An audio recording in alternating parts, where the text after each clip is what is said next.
नमस्कार प्रिय विद्यार्थियों, आज हम यादवेंद्र शर्मा चंद्र के उपन्यास खून का टीका पर बात करेंगे।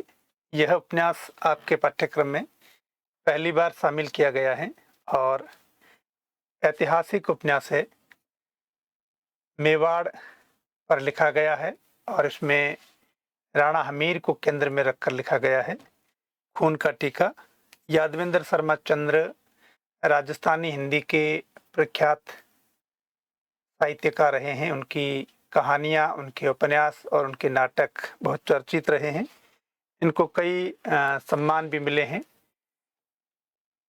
राजस्थान की अकादमियों से ये सम्मानित हुए हैं और साहित्य अकादमी से भी ये सम्मानित हो चुके हैं। तो इनकी कई रचनाएं हैं। आज हम यादवेंद्र शर्मा चंद्र का लेखक परिचय लेंगे। लेखक परिचय के साथ साथ हम खून का टीका उपन्यास पर बात करेंगे। किस तरह से परीक्षा में सवाल पूछे जा सकते हैं और किस तरह से हमें इसको तैयार करना है, इस पर हम बात करेंगे। तो सबसे पहले हम लेंगे लेखक परिचय। ध्यान देना, हिंदी साहित्य का कोई भी इतिहास आप देख लो, चाहे डॉक्टर नगेंद्र, डॉक्टर हरदयाल द्वारा संपादित इतिहास देखो या डॉक्टर बच्चन सिंह का इतिहास देखो या रामस्वरूप चतुर्वेदी का इतिहास देखो, कोई भी इतिहास देखो, राजस्थान के साहित्यकारों से संबंधित आपको कम देखने को मिलेगा। और यादवेंद्र शर्मा चंद्र के संबंध में भी उतना नहीं लिखा गया है जितना इन्होंने साहित्य लिखा है। और जिस तरह से आज हम खून का टीका उपन्यास को लेंगे, कितना चर्चित उपन्यास रहा यह, तो देखिए इस पर हम बात करेंगे। सबसे पहले लेखक परिचय यादवेंद्र शर्मा चंद्र, खून का टीका उपन्यास की हम बात करेंगे आगे, क्योंकि हमारे टॉपिक है। इनका जन्म कहाँ हुआ, लेखक परिचय में सवाल पूछा जा सकता है। आरपीसी में एक आध सवाल अक्सर आता है कि कौन साहित्य का राजस्थान से संबंध है और कौन नहीं है। तो यादवेंद्र शर्मा चंद्र का जन्म कब 1932 में कहाँ हुआ, बीकानेर राजस्थान में, और इनकी मृत्यु 2009 में जयपुर में हुई है। हिंदी साहित्य के चर्चित कथाकार हैं। हिंदी और राजस्थानी के चर्चित कथाकार है। चर्चित कथाकार यानी उपन्यास कहानियां विशेष रूप से लिखते हैं, इनके नाटक भी है। राजस्थान के सर्वाधिक चर्चित प्रसिद्ध उपन्यासकार, कहानीकार तथा नाटककार थे। तो ध्यान देना, इन्होंने किन विधाओं में काम किया, उपन्यास, कहानी और नाटक विधा में इन्होंने अपनी लेखनी चलाई है। इन्होंने राजस्थान की सामंती पृष्ठभूमि पर अनेक सशक्त उपन्यास लिखे हैं। उनके उपन्यास देखिए, कुछ उपन्यासों को हमने यहाँ हाईलाइट किया। खम्मा अंदाता, मिट्टी का कलंक, जनानी ड्यूटी, एक और मुख्यमंत्री, हजार घोड़ों पर सवार, ये कई बार पूछा गया है। आदि में सामंती प्रथा के पोषक राजाओं जागीरदारों के अंतरंग के खोखलेपन, षड्यंत्रों, कुंठाओं पर जमकर प्रहार किए गए हैं। चंद्र ने अपनी लेखनी से समाज को नई दिशा देने के लिए जीवन पर्यंत सादगी व ईमानदारी से सृजन कार्य तथा धर्म का निर्वाह किया। उन्होंने उपन्यास, कहानियां, कविता संग्रह, लघु नाटकों की 100 से ज्यादा पुस्तकों की रचना कर साहित्य के क्षेत्र में अपना अपूर्व योगदान दिया, जो एक मिसाल के रूप में जीवंत रहेगा। तो ध्यान देना, 100 से अधिक इनकी रचनाएं मिलती है। हिंदी में, राजस्थानी में इन्होंने लिखा है और उपन्यास, कहानी, नाटक के क्षेत्र में इन्होंने अपनी लेखनी चलाई है। ध्यान देना, इनकी उत्कृष्ट से उत्कृष्ट कृतियां हैं, लेकिन साहित्य इतिहास में इन पर समीक्षा बहुत कम हुई। आलोचकों ने इन पर बहुत कम लिखा है। प्रमुख रचना इनकी देखिए, उपन्यास में ये दी है सन्यासी और सुंदरी, दिया जला दिया बुझा, हजार घोड़ों पर सवार, ये बहुत महत्वपूर्ण है। कुर्सी गायब होगी, एक और मुख्यमंत्री, खम्मा अंदाता, पराजिता, खून का टीका, जो हमारे पाठ्यक्रम में है। डोलन कुंजकुली, ये भी पहले आरएस के पाठ्यक्रम में रहा है।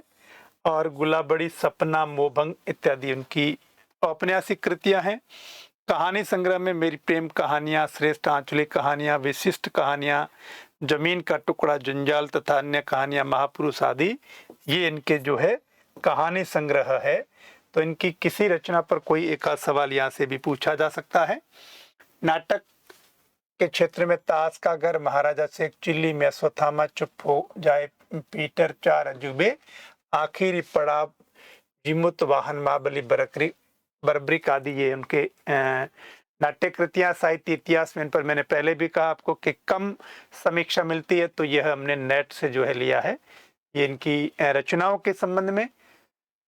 देखिए, इनको सम्मान राजस्थान पत्रिका सृजन पुरस्कार की श्रेणी में वर्ष 1996 में गुलजी गाथा पर इनको सम्मान मिला। साहित्य अकादमी नई दिल्ली, ठीक है, साहित्य अकादमी से भी सम्मानित है। राजस्थान साहित्य अकादमी उदयपुर, राजस्थानी भाषा साहित्य संस्कृति अकादमी बीकानेर सहित अनेक पुरस्कारों से सम्मानित यादवेंद्र शर्मा चंद्र ने 100 से अधिक साहित्य कृतियों का सृजन किया है।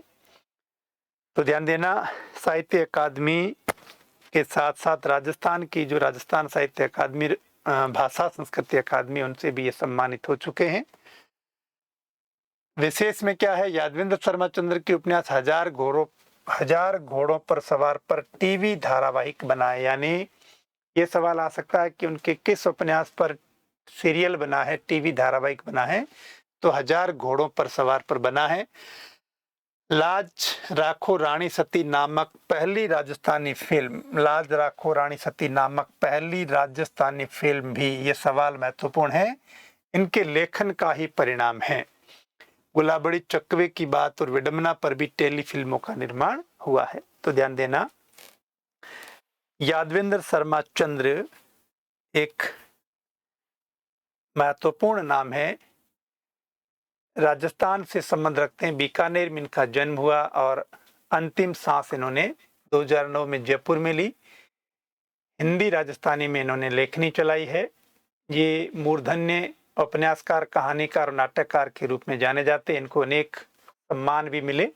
तो ध्यान देना, यादवेंद्र शर्मा चंद्र के साहित्य में खून का टीका उपन्यास हमारे पाठ्यक्रम में, जिस पर हम आज बात करेंगे, इस पर बात करेंगे। खून का टीका, खून का टीका की पीडीएफ आपको उपलब्ध करवा दी गई और खून का टीका उपन्यास के संबंध में आपको बताया था कि आप इसका 2 से 3 बार स्वाध्याय करें, क्योंकि गद्य की कोई भी रचना हो उसका ध्यान देना 2 से 3 बार स्वाध्याय आवश्यक होता है। आप कहीं भी किसी तरह से आप पढ़ें, किसी नोट्स को देखें, वो उतने ज़्यादा नहीं होते जितना आप स्वयं पढ़ेंगे, तो एक आप में समझ विकसित होगी और आप परीक्षा में किसी भी तरह का प्रश्न पूछा जाएगा तो उसका जवाब दे सकेंगे। लेकिन आपको ये भी बताया था कि स्वाध्याय करने के बाद में आपको शॉर्ट में कुछ नोट्स उपलब्ध करवाए जाएंगे। तो यहाँ समीक्षा के तौर पर हमने कुछ बिंदु लिए हैं। उपन्यास में ध्यान देना, उपन्यास के 6 तत्वों के आधार पर अगर समीक्षा करें तो इसमें कथानक, जिसे हम कथा वस्तु कहते हैं, कथोपकथन या संवाद योजना, ये महत्वपूर्ण है। इसमें ध्यान देना पात्र कौन कौन है और उनके कथन क्या क्या है, यही हमने लिया है आज समीक्षा में। और पात्र योजना के साथ साथ कथोपकथन या संवाद योजना, उसके बाद में देश काल, वातावरण और भाषा शैली। तो 6 तत्व उपन्यास के होते हैं। तो यहाँ हमने इस उपन्यास की जो संक्षेप में कथा ली है और उसमें विशेष रूप से जो परीक्षा में प्रश्न पूछे जाते हैं कि किसका कथन है, किसने किससे कहा और कब कहा, किस संदर्भ में कहा, या अन्य कोई तथ्यात्मक स्थान से संबंधित पूछ लिया, या जैसे राणा हमीर के संबंध में है, उनके सेनापति कौन थे, उनका किससे युद्ध हुआ। तो इसमें चित्तौड़ पर केंद्रित ये उपन्यास है।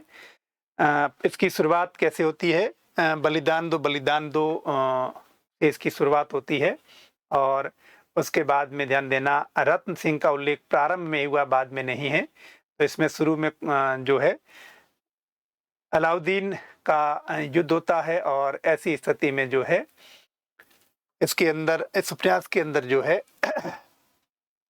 चित्तौड़ के राणा हमीर को केंद्र में रखा गया। कुछ काल्पनिक पात्र भी है और इसमें सामंत लक्ष्मण सिंह लाखा, जिनकी वाणी से, जिनकी ध्वनि से इसकी शुरुआत हुई है।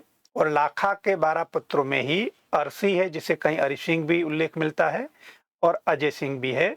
और अरसी जो है पूरी तरह से तैयार होता है, लेकिन अरसी युद्ध में मारा जाता है।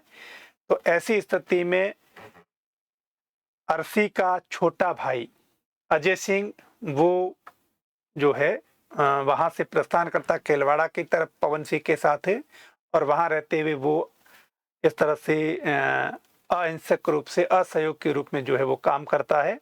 और इधर अरसी का जो है किसी देवी नाम की जो है कन्या से जो प्रेम होता है और उनके जो है प्रेम से हमीर का जन्म होता है।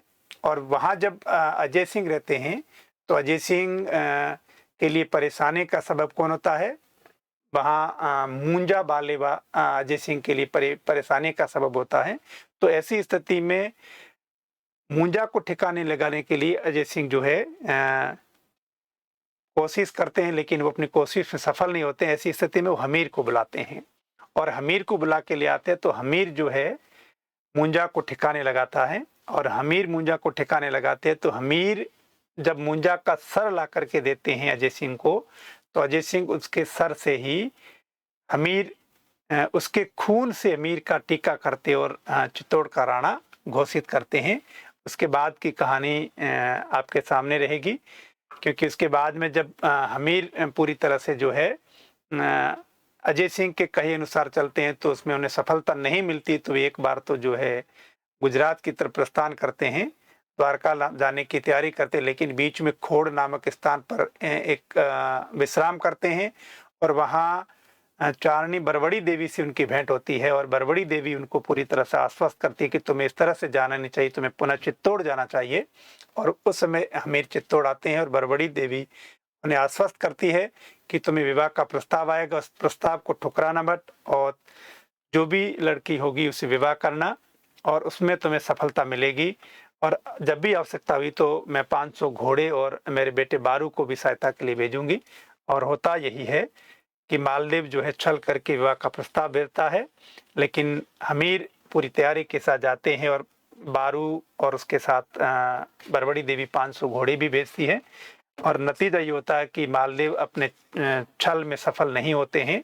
तो ऐसी स्थिति में क्या होता है कि वे पराजित हो जाते हैं, पराजय की कगार पर है। और उसके बाद में जो कामदार मोजीराम है वो उनका मालदेव का विश्वास पात्र हैं और वो कामदेव मालदेव से कहता है कि यही घोषणा की जाए कि राजकुमारी जो है विधवा है।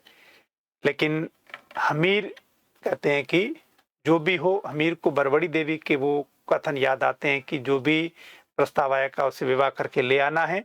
तो साथ में जो राजपूत होते हैं वे नाराज भी होते हैं कि विधवा को ले जाना ठीक नहीं है, लेकिन बरवड़ी देवी की बात को स्मरण करते हुए राजा हमीर उस विधवा को भी चित्तौड़ लाते हैं। और विधवा जो राजकुमारी है उसको अपने पिता मालदेव पर जो है विश्वास नहीं होता है। वो कहती है कि इस तरह से उन्होंने मेरे साथ भी ठीक नहीं किया है, अपनी महत्वाकांक्षा की पूर्ति के लिए आप कुछ भी कर सकते हो। और वो हमीर से कहती है कि तुम जो है कामदार मोजीराम को जरूर मांगना। और 8 गांवों के साथ कामदार मोजीराव को ही साथ में भेजा जाता है। और वहां जाने के बाद में कामदार कहता है कि मैं जिसका नमक खाता हूँ उसी का काम करता हूँ, आपकी मैं पूरी सेवा करूँगा। और उसके बाद में दिल्ली के जो बादशाह जस में जो भी तत्कालीन होते हैं मोहम्मद शाह, उनका आक्रमण होता है। उसके लिए वो एक वहाँ पहले ही जो पहरेदार होता है जो वहाँ जासूसी का काम करता है, दीपचंद नाम आया इसमें आएगा भी, वो आकर के पूरी सूचना देता है और फिर दोनों के बीच में युद्ध होता है और हमीर चित्तौड़ को पाने में सफल होते हैं। और जहाँ पर होता है युद्ध उसमें बादशाह पराजित होते हैं। और साथ में जेसा का प्रसंग बीच में कि जेसा की और उसकी लड़ाई होती है, क्योंकि अनंग सिंह मारे जाते हैं लेकिन जेसा वहाँ से भाग कर दिल्ली जाने में सफल होते हैं। और उसके बाद में जब वापस आते हैं तो वहाँ लड़ाई होती है, उसमें बादशाह जेसा को बंदी बनाया जाता है। जेसा के साथ व्यवहार अच्छा नहीं किया जाता, लेकिन बादशाह के साथ अच्छा व्यवहार किया जाता। पर कई गांव और कुछ 50 लाख रुपए के आसपास जो है दंड दिया जाता है और उनको सम्मान के साथ जो है रखा जाता है। तो इस तरह से चित्तौड़ को पाने में राणा हमीर सफल होते हैं। तो ये इसमें इस जो आपको लघु कथा के रूप में आपको बताया, यानी खून का टीका उपन्यास का कथानक आपको जो बताया, उसमें अब हम पात्रों के माध्यम से, संवादों के माध्यम से समझेंगे कि क्या महत्वपूर्ण है और क्या नहीं। देखिए यह उपन्यास चित्तौड़ के राणा हमीर के जीवन पर आधारित है। यह ध्यान देना महत्वपूर्ण बिंदु क्या है, यह चित्तौड़ के राणा हमीर के जीवन पर आधारित है। इसमें कुल 27 अध्याय हैं, यानी अध्यायों के नाम नहीं है पर 27 जो है शीर्षक दी 27 अध्याय दिए गए हैं। इस उपन्यास में अनंग सिंह, पवन सिंह और शेरा मेरा काल्पनिक पात्र है। ये अनंग सिंह, पवन सिंह और शेरा मेरा क्या है? काल्पनिक पात्र हैं। चंद्र लिखते हैं, हाँ, हालांकि हमीर के पास ऐसे कई योद्धा थे पर उनके सही नाम न मिलने पर मैंने इन चरित्रों की उन्हीं के आधार पर काल्पनिक सृजना कर दी। यह उनका प्रथम ऐतिहासिक उपन्यास है। ध्यान देना, ये उनका प्रथम ऐतिहासिक उपन्यास, ये महत्वपूर्ण है। उनका टीका किस विधा में लिखी गई रचना है? उपन्यास विधा में। और कैसा उपन्यास है? ऐतिहासिक उपन्यास है। और पहला उपन्यास है, पहला ऐतिहासिक उपन्यास है। इस उपन्यास में उन्हीं की सामग्री का उपयोग किया गया जिन्हें यह उपन्यास समर्पित है। यह उपन्यास राजस्थान के इतिहासवेत्ताओं कर्नल टोड, गौरी शंकर हीरा चंदोता, मूता मैनसी और श्यामल दास को समर्पित है। किसको समर्पित है? श्यामल दास को समर्पित है। तो ध्यान देना, यहाँ जो है क्या होगा? यहाँ श्यामल दास होगा। यहाँ जो है श्यामल दास को समर्पित है, तो ये ध्यान देना है। इसको समर्पित है, श्यामल दास को समर्पित है। यह ऐतिहासिक उपन्यास 1960 ईस्वी में कब लिखा गया था? ऐतिहासिक उपन्यास 1960 ईस्वी में हरिहर प्रकाशन दिल्ली से प्रकाशित हुआ। यह सवाल आ सकता है, यह उपन्यास कब लिखा गया? 1960 ईस्वी में। उपन्यास का प्रारंभ एकलिंगेश्वर दीवान रावल रत्न सिंह की विश्वसनीय योद्धा सामंत लक्ष्मण सिंह लाखा की ध्वनि मुझे बलिदान दो, मुझे बलिदान दो से हुआ है। तो ध्यान देना, इस उपन्यास के अंदर जो सिसोदे शब्द का प्रयोग हुआ उसका भी उल्लेख उन्होंने किया है कि यह शब्द उन्होंने गोविंद अग्रवाल से प्राप्त किया है। इतिहासवेत्ता गोविंद जी अग्रवाल का उन्होंने स्मरण किया है कि सिसोदे शब्द मैंने उनसे लिया है। ठीक है, इसमें जो आया है शब्द कौन सा? सिसोदे शब्द।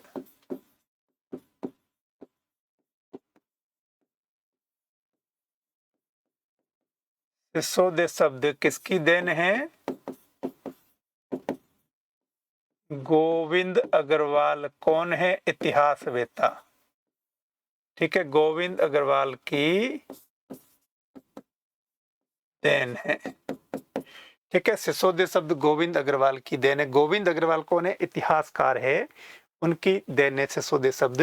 तो अब देखिए आगे क्या है। उपन्यास का प्रारंभ एकलिंगेश्वर दीवान रावल रत्न सिंह के विश्वसनीय योद्धा सामंत लक्ष्मण सिंह उर्फ लाखा। ठीक है, इसकी शुरुआत जो होती है लाखा की ध्वनि मुझे बलिदान दो, मुझे बलिदान दो से होती है। और लाखा कौन है? जिनका नाम लक्ष्मण सिंह है और एकलिंगेश्वर दीवान रावल रत्न सिंह की विश्वसनीय योद्धा हैं, उनके विश्वास पात्र हैं। सामंत है, उनकी ध्वनि मुझे बलिदान दो, मुझे बलिदान दो से इसकी शुरुआत हुई है। देवी ने साक्षात दर्शन देते हुए लाखा से कहा, चित्तौड़ की रक्षा चाहते हो लाखा तो मुकुटधारी राजपुत्रों का बलिदान दो, अपने आप को राणा के लिए बलिदान कर दो। ये जो है देवी जो है लाखा से कहती है, और ऐसे जैसे साक्षात दर्शन देते हुए देवी जो है लाखा से कहती है कि तुम बलिदान दो, अपने मुकुटधारी राजपुत्रों का और राणा के लिए बलिदान कर दो। लाखा के 12 पराक्रमी पुत्र थे। ध्यान दो, यहां से सवाल भी आ सकता है कि लाखा के कितने पुत्र थे? 12 लाखा के पुत्र थे। सबसे बड़ा पुत्र अरसी था। सबसे बड़ा पुत्र कौन था? अरसी था। और अरसी का नाम कहीं कहीं अरि सिंह भी आया है।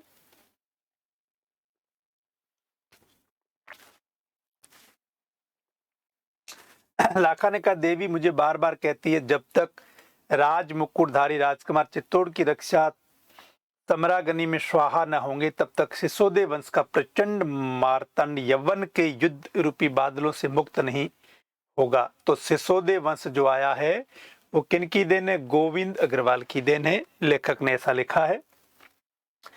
लाखा ने फिर अरसी से कहा, भगवती की आज्ञा को पूर्ण नहीं किया गया तो मेवाड़ जलकर भस्म हो जाएगा।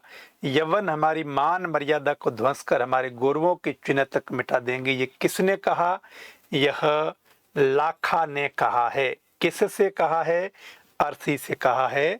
अरसी कौन है? उनके बड़े पुत्र है। अरसी के बाद में अजय सिंह है, कुछ के नाम भी आए हैं। कुल कितने पुत्र है? लाखा के 12 पुत्र। लाखा कौन है? एकलिंगेश्वर दीवान रत्न सिंह के विश्वास पात्र हैं, योद्धा है, सामंत है। अरसी ने कहा, ध्यान देना, कुछ इसमें पात्र कैसे काल्पनिक पात्र हैं और कुछ जो है मेवाड़ के इतिहास में अपना महत्वपूर्ण स्थान रखते हैं, वे पात्र भी हैं। तो इसके अंदर देखिए अरसी ने क्या कहा, मैं सबसे पहले मुकुट धारण करूंगा और कहा एक वीर दुष्टों का दलन करता हुआ वीर गति को पा जाए, यही उसके जीवन के श्रेय की उपलब्धि। किसका कथन है? अरसी का कथन है कि एक वीर दुष्टों का दलन करता हुआ वीर गति को पा जाए, यही उसके जीवन के श्रेय की उपलब्धि है। इस बीच लाखा का द्वितीय पुत्र अजय सिंह, ध्यान देना, लाखा का द्वितीय पुत्र कौन है?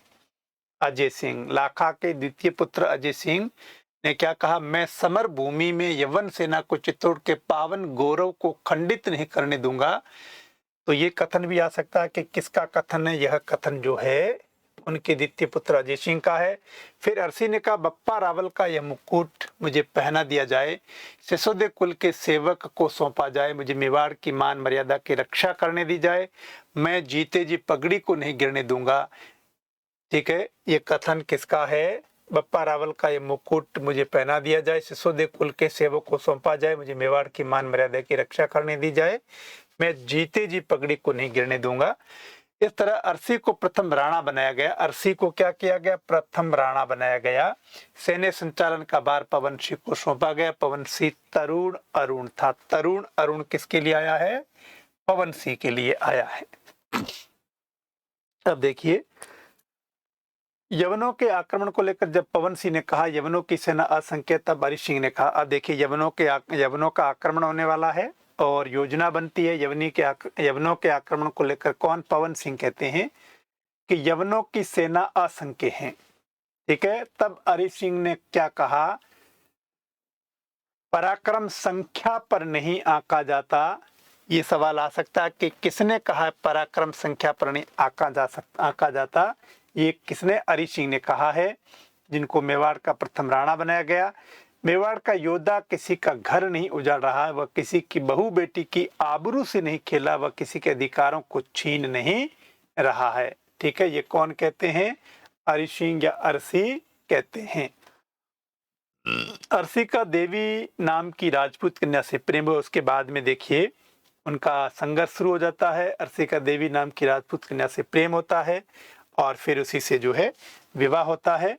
उसके संयोग से हमीर नामक पुत्र हुआ। देखिए यहाँ अरसी का जिस देवी नाम की राजपूत कन्या से विवाह होता है, उन दोनों के संयोग से हमीर का जन्म होता है।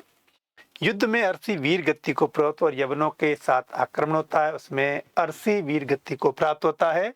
लाखा का दूसरा बेटा अजय सिंह पवन सिंह के साथ केलवाड़ा चला गया, क्योंकि स्थितियां कैसी थी? प्रतिकूल थी। ये सवाल भी आ सकता है कि वो कहाँ गए? केलवाड़ा गए। ठीक है, यहाँ महत्वपूर्ण है, जो भी महत्वपूर्ण है मैं और इसको जो है अलग से निशान से अंकित कर रहा हूँ। इस प्रकार पद्मिनी के नेतृत्व में चित्तौड़ में जोहर हुआ। चित्तौड़ में क्या हुआ? चित्तौड़ में जोहर हुआ। युद्ध में अलाउद्दीन की जीत हुई, लेकिन चित्तौड़ में जोहर हुआ, पद्मिनी जो है उसमें सती हो जाती है। जोहर के बाद अलाउद्दीन ने क्या कहा? देखिए गुल के वास्ते आया था, या गुल किसे कहा गया पूछा जा सकता है। पद्मिनी के लिए आया है, गुल के वास्ते आया था, खार भी नहीं मिला। ठीक है, दिल की हवीस धुआं बनकर घुमड़ रही है। दिल की हवीस धुआं बनकर घुमड़ रही है। यकीनन चित्तौड़ की बहार यहाँ के लोग अपने साथ ले गए।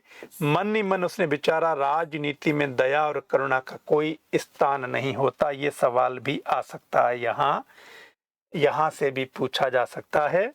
ठीक है, किसने कहा है राजनीति में दया और करुणा का कोई स्थान नहीं होता है? यह अलाउद्दीन ने कहा। जब अलाउद्दीन जीत तो जाता है लेकिन हाथ कुछ भी नहीं लगता है।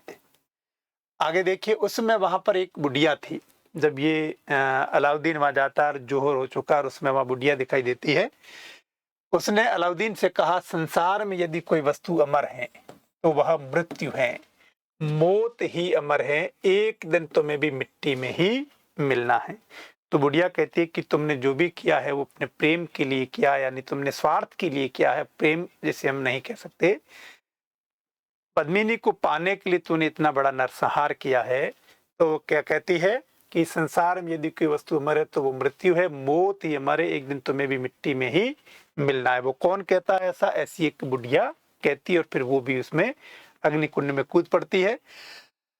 यवनों ने चित्तौड़ को कुछ दिन अपने अधीन रखा। यवनों ने चित्तौड़ को कुछ दिन अपने अधीन रखा। बाद में इन्होंने जालोर के चौहान राजा मालदेव को सौंप दिया। यहाँ से सवाल आ सकता है कि उन्होंने जालोर के चौहान राजा कौन थे? मालदेव। मालदेव को उन्होंने चित्तौड़ सौंप दिया और वे पुनः दिल्ली चले गए। उधर केलवाड़ा में डकैत मुंजा बालेचा, ठीक है, केलवाड़ा में कौन रहते हैं? अजय सिंह और पवन सिंह।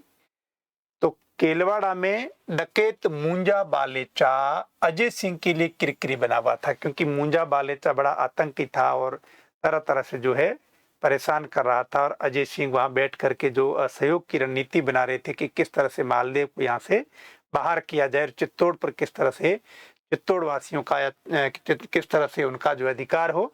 तो ऐसी स्थिति में वो क्या करते हैं, मुंजा बालेचा उनके लिए किरकिरी बना हुआ है। अजय सिंह ने अजीत सिंह, देखिए दो नाम आए थे, अजीत सिंह और सुजान सिंह को मुंजा बालेचा की गर्दन काटकर लाने के लिए उत्साहित किया, लेकिन वे सफल नहीं हो सके। अंत में हमीर को बुलाया गया और हमीर ने मुंजा का काम तमाम किया। ठीक है, अजीत सिंह और इसको सुजान सिंह को मुंजा बालेचा की गर्दन लाने के लिए अजय सिंह कहते हैं, लेकिन वे उसमें सफल नहीं हुए, क्योंकि मुंजा बालेचा बड़ा ताकतवर है, आतंकी है, डकैत है। तो ऐसी स्थिति में उसको धराशायी करने के लिए उन्होंने किसको? हमीर को बुलाया। हमीर ने मुंजा बालेचा का काम तमाम किया। हमीर ने चाचा अजय सिंह, हमीर कौन है? अरसी के बेटे हैं। अरसी कौन है? अजय सिंह के बड़े भाई हैं जो वीर गति को प्राप्त होते हैं। तो हमीर ने चाचा अजय सिंह से मुंजा के लिए कहा, सांप के बेटे का काम काटना होता है, मुझे शत्रु को परास्त करने की आज्ञा दीजिए, परिणाम की चिंता छोड़िए। देखिए, जब हमीर आ गए, हमीर ने कहा कि मैं उनकी गर्दन काट कर लाऊंगा, तो अजय सिंह ने सचेत किया कि वो बड़ा शक्तिशाली है।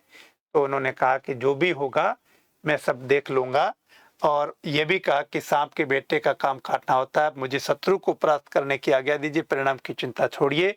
मुंजा कैसा था? 5 हत्था जवान था, काली दाढ़ी, बांकड़ली मूछें, सुगठी तन, बड़ी बड़ी आंखें, हंसी राक्षसों जैसी आतंकित करने वाली। ये आ सकता है मुंजा हटा दिया कि ये किसके लिए है? 5 हत्था जवान, काली दाढ़ी, बांकड़ली मूछें, सुगठी तन, बड़ी बड़ी आंखें, किसकी है इस उपन्यास में? तो वो है मुंजा। यहां से सवाल आ सकता है।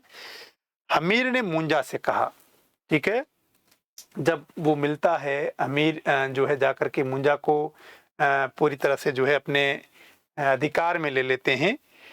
हमीर ने उसमें मुंजा से कहा, राजपूत का धर्म साहस करना है। मुंजा ने कहा कि साहस कीजिए। मुंजा हमीर को कुछ भी नहीं मान रहे थे, लेकिन हमीर ने कहा राजपूत का धर्म साहस करना है, शत्रु से प्रतिशोध लेना उसका कर्तव्य होता है। कैसा भी बड़ा शत्रु से प्रतिशोध लेना उसका कर्तव्य होता है। ये किसका कथन है? हमीर का है। किससे कहा? मुंजा से कहा। और जब हमीर मुंजा को मारकर उसकी गर्दन ले जाकर के अपने चाचा अजय सिंह के आगे रखते हैं, तो देखिए चाचा अजय सिंह ने मुंजा के सिर को उठाकर हमीर को चूम लिया। देखिए, मुंजा के सिर को उठाकर किसको? हमीर को चूम लिया, और शत्रु के खून से किसके? हमीर के ललाट पर टीका लगाकर उसे चित्तौड़ का राणा घोषित किया। ठीक है, और ये कौन है? अरसी के बेटे। अरसी को प्रथम राणा घोषित किया था। और यहाँ आकर के देखिए आप, जब मुंजा बालेचा के सर को काटकर हमीर अजय सिंह के आगे प्रस्तुत करते हैं, तो वहां अजय सिंह उस मुंजा बालेचा जो शत्रु है उसके सर से जो खून निकल रहा है, उस के खून से हमीर के ललाट पर टीका लगा करके चित्तौड़ का राणा घोषित करते हैं। और इस उपन्यास का शीर्षक क्या? खून का टीका। तो ये किस पर केंद्रित उपन्यास है? यह हमीर पर केंद्रित उपन्यास है, क्योंकि खून का टीका किसने किया? अजय सिंह ने किया। किसके किया? हमीर के सर पर किया। किसका खून था? शत्रु मूंजा बालेचा का खून था। ठीक है, यहाँ से सवाल आ सकता है। खेत सिंह अमीर का अत्यंत विश्वास पात्र रणकुशल योद्धा था। बीच में खेत सिंह सेरा मेरा का उल्लेख होगा कि ये साथ में उनके रहते हैं। कौन था? खेत सिंह अमीर का अत्यंत विश्वास पात्र योद्धा था। भील जाति के सेरा और मेरा दोनों उनके सेवक थे। मूंजा का गढ़ क्या था? सेलिया था। मूंजा का गढ़ क्या था? सेलिया। सेलिया गढ़ में प्रवेश के समय खेसी और सेरा शहीद हो गए। फिर हमीर ने चित्तौड़ जीतने की योजना बनाई। वहां कौन शहीद हुए? खेसी और सेरा शहीद हो गए। ये आ सकता है मूंजा बालेचा का गढ़ कहाँ था? सेलिया। तो वहां जो है सेलिया गढ़ में ये शहीद हो गए। कौन शहीद हुए? खेतसी और सेरा। मेरा अंत समय तक रहता है। आगे देखिए, चाचा अजय सिंह द्वारा समय से पहले युद्ध करने के लिए मना करने पर मीर ने कहा, जब अजय सिंह ने कहा कि मूंजा बालेचा का भले ही काम तमाम कर लिया हो, लेकिन फिलहाल हमारे पास स्थितियां अनुकूल नहीं है, न ही इतनी ताकत है कि हम जो है यवनों का या यवनों के प्रतिनिधि मालदेव का जो है सामना कर सकें। इसलिए वो कहते हैं कि अभी हमें जो है कुछ समय के लिए और इंतजार करना चाहिए। ठीक है, अजय सिंह कहते हैं हमीर, जब अजय सिंह ने इस तरह की बात की तो हमीर ने कहा, पहाड़ी चूहों की भांति जीवन निर्वाह करने से अच्छा है फिर एक दिन सम्मान की मृत्यु पा जाएं। कौन कहते हैं? हमीर कहते हैं। अजय सिंह ने कहा, तो अजय सिंह ने क्या कहा? मृत्यु को सर्वोपरि मानने वाले चतुर राजनीतिक नहीं हो सकते। ये कथन आ सकते हैं। किसने किससे कहा है? हमीर ने अपने साथी अनंग सिंह को बुलाया। देखिए यहाँ अनंग सिंह का प्रसंग आता है। हमीर ने अपने साथी अनंग सिंह को बुलाया और चित्तौड़ जीतने की योजना बनाई। अजय सिंह ने कहा, बिना पूर्ण शक्ति जुटा युद्ध करना मूर्खता है। तब हमीर ने कहा, वीरों के लिए युद्ध कभी भी अभिशाप नहीं होता। ये सवाल भी आ सकता है कि ये कथन किसका है, क्योंकि इसमें महत्वपूर्ण जो है उपन्यास में पात्र होते हैं और पात्रों की भूमिकाएं होती है कि किस भूमिका में और वो किससे क्या जो है संवाद करते हैं।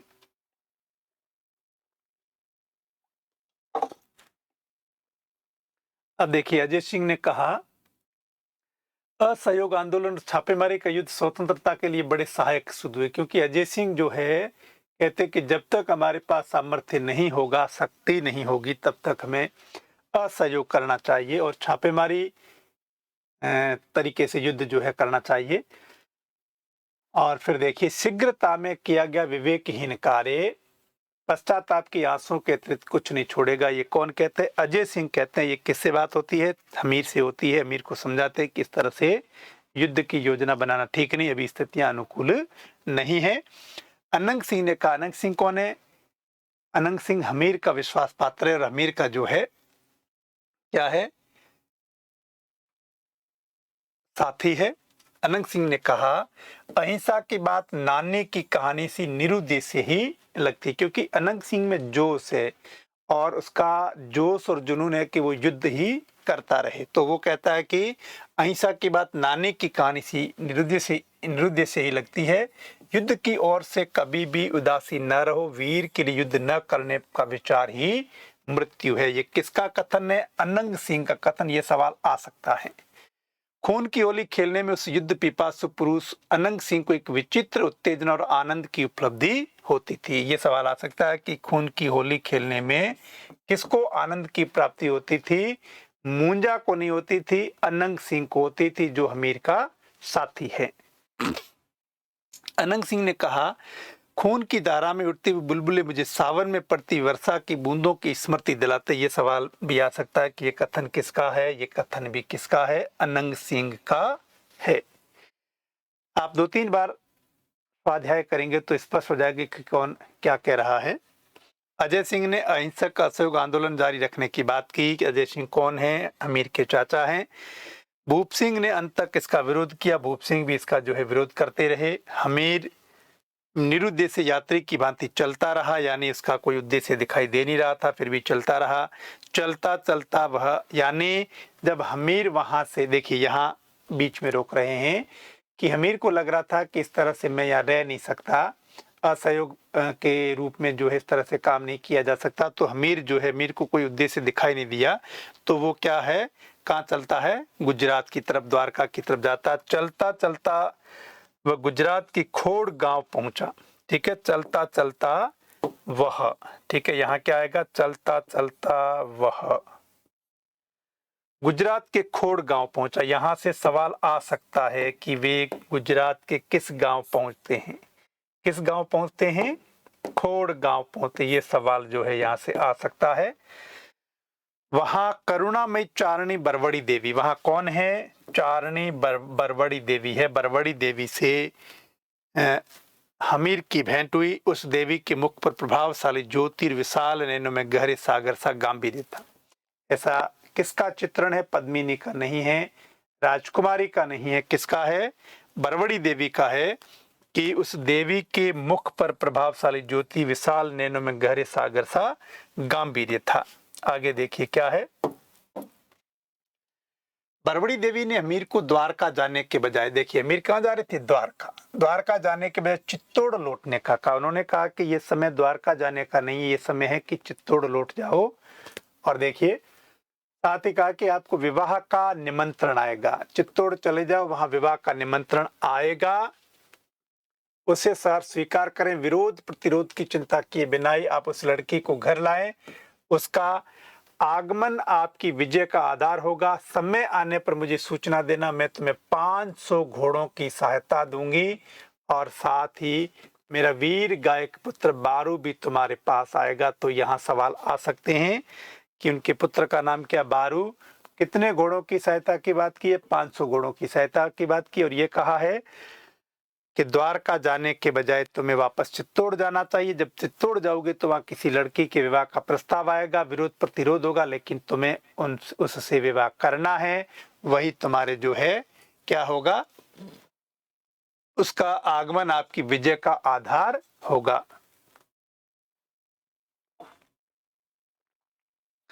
जालोर के शासक मालदेव ने कहा, मैं हिंदू हूं और एक हिंदू ने निर्दोष प्रजा पर शस्त्र नहीं उठाया। ठीक है, ये कब कहा, जब असहयोग आंदोलन हो रहा था, पूरी तरह से कोई सहयोग नहीं हो रहा था। ऐसी स्थिति में मालदेव को लगा कि अब क्या किया जाए, तो कईयों ने कहा कि इस तरह से ठीक नहीं है, उनको जो है पूरी तरह से वहां की जो जनता है उसको प्रताड़ित किया जाए। तो उस समय जालोर के शासक मालदेव ने कहा, मैं हिंदू हूं और एक हिंदू ने निर्दोष प्रजा पर शस्त्र नहीं उठाया। फिर मालदेव अपने पुत्र जेसा को चित्तौड़ का शासक सौंपकर जालोर चला गया। यहाँ ये कथन किसका सवाल आ सकता है, और जालोर को मालदेव ने क्यों छोड़ा, क्योंकि पूरी तरह से वहां की जनता असहयोग कर रही थी और वह प्रताड़ित मालदेव कर नहीं सकते थे, हिंसा कर नहीं सकते थे, क्योंकि उनका मानना था कि मैं एक हिंदू और हिंदू ने निर्दोष प्रजा पर शस्त्र नहीं उठाया। तो ऐसी स्थिति में वो मालदेव जो है अपने पुत्र जेसा को चित्तौड़ सौंपकर वापस जालोर चले जाते हैं।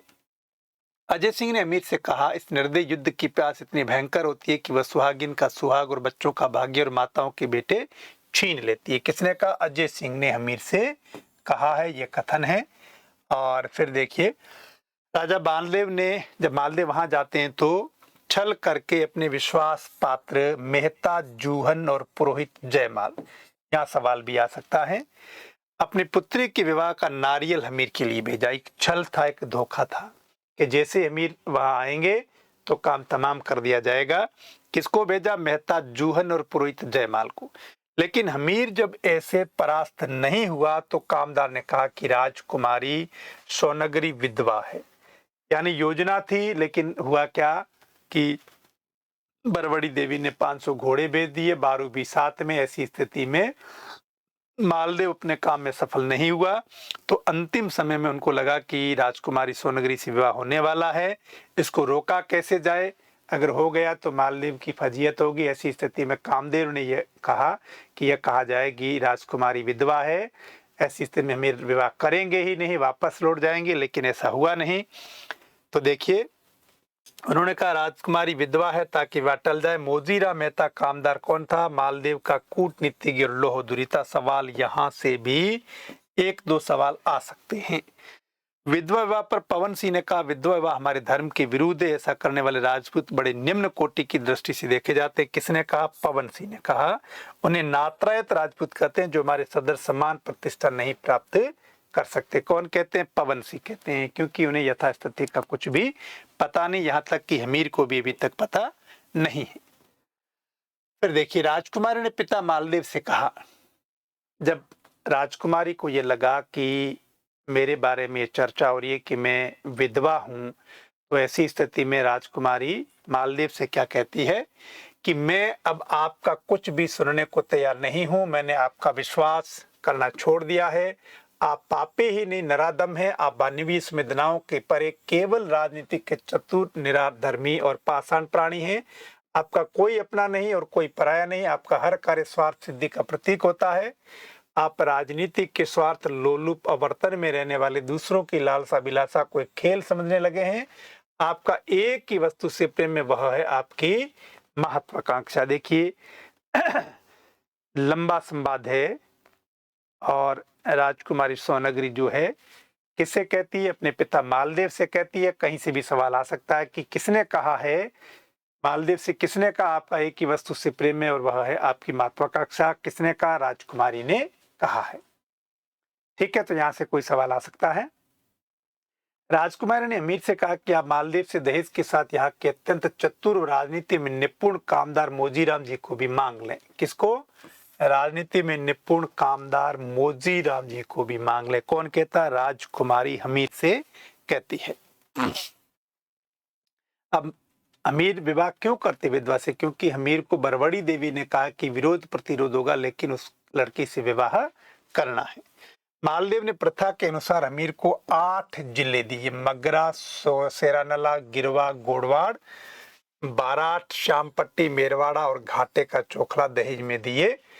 मोजीराम ने कहा चित्तौड़ की मुक्ति अब शक्ति से नहीं। अब देखिए, यहाँ हम क्या लेते हैं कि इतने गांव जिले दहेज में देने के साथ में मोजीराम को भी दहेज में लिया, क्योंकि जो है उन्होंने मोजीराम को मांगा था। अब देखिए, वहां जाने के बाद योजना बनती है और वो कहते हैं किस तरह से हम चित्तौड़ को पाए। मोजीराम ने कहा चित्तौड़ की मुक्ति अब शक्ति से नहीं नीति से ही हो सकती। ये किसने कहा? मोजीराम ने कहा। यहां से सवाल आ सकता है। अमीर ने स्नेहिल स्वर में कहा रानी अतीत की संपूर्ण रूप से विस्मृति नवीन की आधारशिला। रानी के बीच में और अमीर के बीच में संवाद होते तो वो कहते हैं कि अतीत की संपूर्ण रूप से विस्मृति नवीन की आधारशिला है, क्योंकि अब जो आगे होगा वो मालदेव और जेसा के खिलाफ होगा। और मालदेव कौन है? सोनगिरी का पिता है, जेसा कौन है? भाई है। इसलिए वो कहते हैं कि अतीत की संपूर्ण रूप से विस्मृति, भूल जाना ही नवीन की आधारशिला। विगत से आक्रांत होकर प्रकृति जनित सुखों की उपलब्धि न करना, अर्थहीन आत्म पीड़ा से जलना, तनिक भी श्रेष्ठ नहीं, केवल आत्मवंचना है, केवल स्वयं से छल है। अमीर ने प्रेम भरे स्वर में कहा बदली का चंद्र अधिक सुंदर और उन्मादक होता है। इस तरह से उनके बीच में संवाद होता है। मोजीराम ने कहा, मोजीराम क्या कहते हैं? संभव असंभव पर मत जाइए, मनुष्य की मनोवृत्ति को देखिए। ठीक है, संभव असंभव पर मत जाइए, मनुष्य की मनोवृत्ति को देखिए। आवश्यकता से अधिक अधिकार प्राणी को पथ विमुख कर देते हैं, फिर व्यर्थ की हिंसा विवेकशीलों का काम नहीं है। यह उन्होंने किसके संबंध में कहा? अनंग सिंह के संबंध में कहा कि अनंग सिंह हिंसा पर उतारू है। इसलिए मोजीराम ने कहा कि आवश्यकता से अधिक अधिकार प्राणी को पथ विमुख कर देते हैं, फिर व्यर्थ की हिंसा विवेकशीलों का काम नहीं है। ऐसा उन्होंने किसके लिए कहा है? ऐसा उन्होंने अनंग सिंह के लिए किया कहा है। किसको कहा है? अमीर को कहा है। और देखिए, अमीर ने पवन सिंह से कहा, पवन सिंह से क्या कहा अमीर ने? कि मूर्ख को समझाना दुष्कर होता है, बुद्धिमान को एक संकेत ही पर्याप्त होता है। किसके लिए? कोष्टक में दे रखा है, मूर्ख या किसे का? अनंग को कहा है। राजा अमीर ने अनंग सिंह को अपना दायां हाथ बताया। ठीक है, राजा अमीर ने अनंग सिंह को अपना सेनापति बनाया। ध्यान देना, अमीर ने किसको सेनापति बनाया? अनंग सिंह को सेनापति बनाया है, क्योंकि अनंग सिंह कौन है? योद्धा है और अमीर का साथी है। अनंग सिंह को सेनापति बनाए जाने पर मेरा ने कहा, सभी ने विरोध किया और मेरा ने कहा जो उनके सेवक है, सेरा तो चल बसे सेलाऊ में ही, और यहाँ मेरा है, जो व्यक्ति पल पल में धैर्य खोते हैं वे देश का हित कैसे कर सकते हैं? फिर अनंग सिंह में क्षत्रिय जाति का झूठा दम्भ और अभिमान है। ठीक है, ये उन्होंने जो है सेरा ने कहा है अनंग सिंह के लिए। किससे कहा? अमीर से। युद्ध में मालदेव के पुत्र जेसा ने अनंग सिंह को मार दिया। जब युद्ध होता है किसके बीच में? हमीर और जेसा के बीच में, तो हमीर की सेना का नेतृत्व कौन करते? अनंग सिंह करते हैं। और उस युद्ध में जेसा ने अनंग सिंह को मार दिया। कामदार ने सारा रहस्य बताया और जब जेसा वहां से भाग जाता है अनंग सिंह को मारने के बाद में, तो चित्तौड़ पर इनका अधिकार हो जाता है। और जब अधिकार हो जाता है तो कामदार ने, ठीक है, मोजीराम कामदार ने सारा रहस्य बताया। क्या बताया? कि रानी विधवा नहीं है, गंगा की तरह पवित्र और श्रेष्ठ हैं। क्योंकि उन्होंने पूरी बात बता दी कि ऐसी स्थिति में चल करके मालदेव ने जो है प्रस्ताव भेजा था विवाह का, और बाद में मालदेव को लगा कि हम जीत नहीं पाएंगे और विवाह कैसे रुके, तो माँ कामदार ने ही योजना बनाई थी कि यह कहा जाए कि विधवा है। लेकिन आज जब चित्तौड़ को हथिया लेते हैं तो कामदार जो है हमीर से कहते हैं, क्या कहते हैं? कि रानी विधवा नहीं है, गंगा की तरह पवित्र और श्रेष्ठ है। राजा हमीर ने बरवड़ी के पुत्र बारू को, ठीक है, बारू को अपना विश्वास पात्र घोषित करते हुए चित्तौड़ का मुख्य चारण घोषित किया। ये सवाल आ सकता है। और आंतरिक गांव का ताम्र पत्र देने का आदेश दिया। बीच में एक अमर सिंह चारण का भी उल्लेख होता है, लेकिन यहाँ मुख्य चारण किसे घोषित किया? बारू को घोषित किया है। अब देखिए, अनु नायानोर के भील, यह आ सकता है कि वहां के भील नेता बांका ने हमीर को एक सुंदर धनुष बाण भेंट किया। गुप्तचर कौन है? दीपचंद। दीपचंद ने सभा में दिल्ली की यथास्थिति के समाचार दिए। क्यों? क्योंकि जैसा जब वहां पराजित हो जाता है तो दिल्ली चला जाता है। दिल्ली में क्या होता है, वहां पहले ही कामदार ने गुप्तचर दीपचंद को छोड़ रखा था, उसने सारी स्थिति बता दी। पवन सिंह ने कहा, मेरी ऐसी धारणा होती जा रही है कि एक बार महान शक्ति का संचय करके हम सारी पृथ्वी को रौंद दें और एक ऐसे राज्य की स्थापना कर दें जहां कोई किसी को अनुचित रूप से नहीं सताए। अंत में क्या हुआ? दिल्ली बादशाह के आक्रमण का सामना करने के लिए हमीर ने पवन सिंह को सेनापति बनाया। यहाँ जो है अनंग सिंह तो चल बसा, फिर वापस किसको सेनापति बनाया? पवन सिंह को सेनापति बनाया। शिगोली के पास हमीर का यवन सेना से युद्ध हुआ। ये सवाल आ सकता है कि जो दूसरी बार युद्ध हुआ किसका? हमीर का जो यवन सेना से युद्ध हुआ, कहाँ हुआ? सीगोली के पास जो है उनका युद्ध हुआ। बादशाह व जेसा को बंदी बनाया गया। युद्ध में क्या होता है? हमीर की जीत होती है। बादशाह, जो भी तत्कालीन बादशाह है, उसको व जेसा को बंदी बनाया गया। बादशाह के साथ सम्मान का व्यवहार हुआ, जेसा के साथ वो व्यवहार नहीं हुआ। बादशाह मोहम्मद ने दंड स्वरूप 50 लाख, ध्यान देना, क्या नाम है बादशाह का? मोहम्मद। दंड स्वरूप 50 लाख नकद और गई गांव लेकर छोड़ा गया। ठीक है, बादशाह जैसा को बंदी बनाया गया था। बादशाह मोहम्मद से दंड स्वरूप 50 लाख रुपए लेकर और कई गांव लेकर जो है छोड़ा गया। तो इस तरह से हमने देखा यादवेंद्र शर्मा चंद्र ने खून का टीका जो उपन्यास लिखा है, बड़ा उत्कृष्ट उपन्यास है, ऐतिहासिक उपन्यास है। इसमें 27 अध्याय हैं और इसकी कथा आपको बताई, और इसमें जो प्रमुख पात्र है उनके क्या क्या संवाद है, कौन किससे क्या कहता है, इसको हमने स्पष्ट किया।